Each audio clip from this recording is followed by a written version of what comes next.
So kind of nervous telling this story. I feel like it's my confessional in a way. I feel like I'm really proud of my gymnastics journey, and it wasn't always the case. I had so many fears all the way through my elite career, and it was something that I was always extremely embarrassed about. When I was a younger gymnast, not only did I have to repeat levels, but oftentimes my coaches would give me my assignment and all of my teammates could do it except me, because I just felt paralyzed doing my series. And it was always so frustrating. If you're a gymnast out there listening to this, you know exactly what I'm talking about.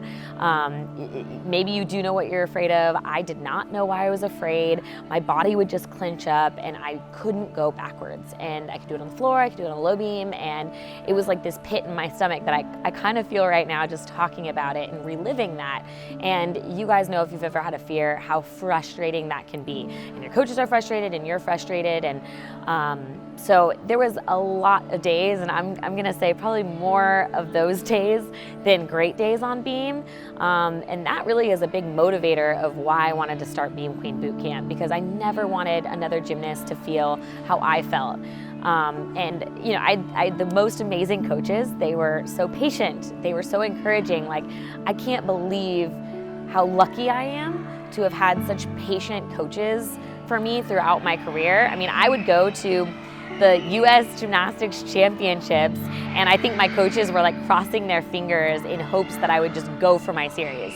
I think they knew that if I went for my series, I would make it, but for some reason, I just didn't have a great understanding of beam at that point in time. And so really breaking it down was tough for me, and I needed a lot of repetition on the floor and the low beam in order for my muscle memory to be able to be apparent and be able to trust myself in moving my skills up. And I could do standing fulls, no problem. I could do dismounts, but for some reason my series was always the skill that kind of got me and made me nervous. And so I just remember I went to World Championships in 2007 and I competed there. I'd been on the national team for a few years at this point, and I just remember watching one of my idols, Catalina Ponar.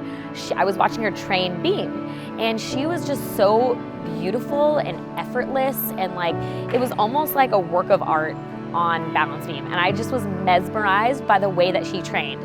She was just going from one skill to the other, and she made it look really easy, and it almost seemed like calm in her brain. And I don't know, something about me watching her and just being really inspired by the way that she worked beam. She was one of the best beam workers in the world at the time.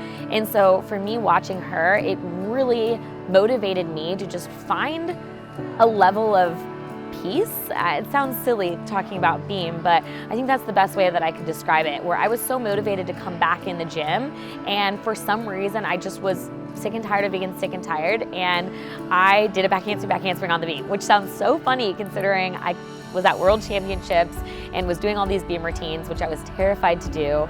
But the second I walked back in the gym, I didn't really have another fear. And so for me, it was like the lesson that I took from all of that was, one, just keep believing in yourself and persevering even through those bad days, and know that you will eventually get over those fears. And for me, it wasn't a one-day thing or a week thing or a month thing. It was like years of me trying to get over these fears on balance beam. And so that's really why it was important for me to think and reflect back of everything I did to get over those fears so that I can pass it along to the next generation. Because parents, if you're watching this and you've never done gymnastics, be honest, it is scary doing gymnastics and flipping on a 4-inch beam.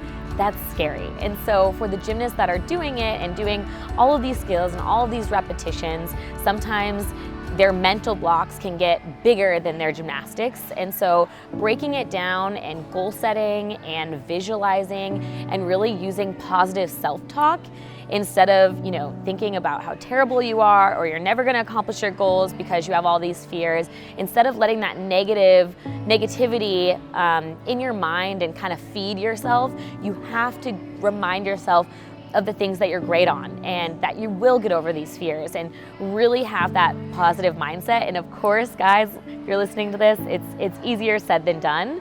But I think having great teammates and great coaches and a great support system at home, that all of these things really helped me get over my fears for good, and Beam ended up becoming my best event and one of my favorite events.